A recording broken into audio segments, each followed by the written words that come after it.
আসসালামু আলাইকুম ভিউয়ার্স, আশা করি সবাই অনেক ভালো আছেন। তো বরাবরের মতো আজকে আরেকটি নতুন নাটকের আপডেট নিয়ে আপনাদের মাঝে হাজির হয়েছি। তো ইতিমধ্যেই ভিডিওটির টাইটেল ও থাম্বনেল দেখে আপনারা বুঝে ফেলেছেন যে আজকে কোন নাটকটি নিয়ে আপনাদের মাঝে হাজির হয়েছি। তো আজকের নাটকটির নাম হলো বিন্দেশি কামলা। তো ইতিমধ্যে বিন্দেশি কামলা আপনারা প্রথম পর্বটি দেখেছেন, যা প্রথম পর্বটি খুবই সুন্দর হয়েছে এবং কি আজকের ভিডিওতে বলবো আপনারা এই ভিনদেশি কামলা এই নাটকটি দ্বিতীয় পর্বটি কখন এবং কোন চ্যানেলে আপনারা দেখতে পাবেন, তাই আজকের এই ভিডিওতে বলবো। তাই আশা করি পুরো ভিডিওটি শেষ পর্যন্ত দেখবেন। তো ভিডিওটি শুরু করার আগে একটি কথা না বললেই নেই, যারা এখন পর্যন্ত আমার এই চ্যানেলটি সাবস্ক্রাইব না করেছেন তারা এখনই আমার এই চ্যানেলটি সাবস্ক্রাইব করে পাশে থাকা ছোট্ট বেল আইকনটি বাজিয়ে দিন।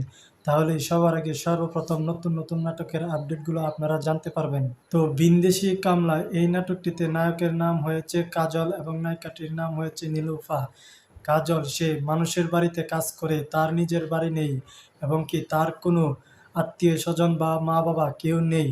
সে অন্যের বাড়িতে তার এক বন্ধুর সাথে একই সঙ্গে কাজ করে, কিন্তু নীলুফা পাশের বাড়িতেই সে কাজ করতো। কিন্তু একদিন তার বাবা নীলুফাকে বিয়ে দিয়ে দেয়, কিন্তু তার যে বিয়ে দেয় যে স্বামীর কাছে, সেই স্বামীটি মোটেও ভালো ছিল না।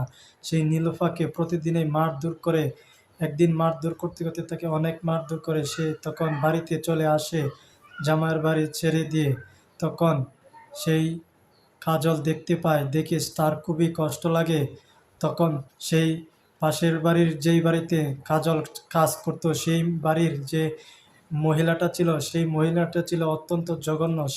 সেই বাড়ির মহিলাটি যখনই নীলুফা বাড়িতে আসে, ঠিক তখন থেকেই সেই বাড়ির মহিলাটি তাকে বলে যে তুই একটি অলক্ষ্যে, তুই স্বামীর সংসার ছেড়ে বাপের বাড়িতে চলে এসেছিস, তোরে দেখলে মানুষের অমঙ্গল হবে, এই ধরনের নানান ধরনের কথা বলে। কিন্তু এটা সহ্য করতে পারে না কাজল। তখন কাজল সেই বাড়ির কাজ ছেড়ে দিয়ে চলে আসে এবং কি নীলুফাদের বাড়িতে কাজ নেয়। কিন্তু একদিন সেই নীলুফাকে বিবাহ করার প্রস্তাব দেয়, কিন্তু প্রাথমিক পর্যায়ে তারা সেটা মেনে নেয় না। এবং কি হঠাৎ করে আরেকদিন তাদের সেই আগের জামাই তাদের বাড়িতে আসে হাজির, যে বলে তাদের মেয়েকে তার সঙ্গে আবারও ফিরিয়ে দেওয়ার জন্য সে আর তাদের মেয়েকে মারধর করবে না, সে ভালো হয়ে যাবে। এই কথা শুনে তার শ্বশুর আবারও তার মেয়েকে তার জামাইয়ের সাথে দিয়ে দেয়, কিন্তু সেই জামাই তো আর ভালো হয় না, আবারও বাড়িতে নিয়ে গিয়ে প্রচুর মারধর করে। হঠাৎ করে একদিন এই তার শ্বশুর ও কাজল গিয়ে তাদের বাড়িতে হাজির, গিয়ে দেখে তো যে তাদের মেয়েকে প্রচুর মারধর করতেছে। এটা দেখে কাজল সহ্য করতে পারে না, তাকে অনেক মারধর করে এবং মারধর করে সেখান থেকে নীলুফাকে নিয়ে আসে। নিয়ে এসে সে বিবাহ করে ফেলে।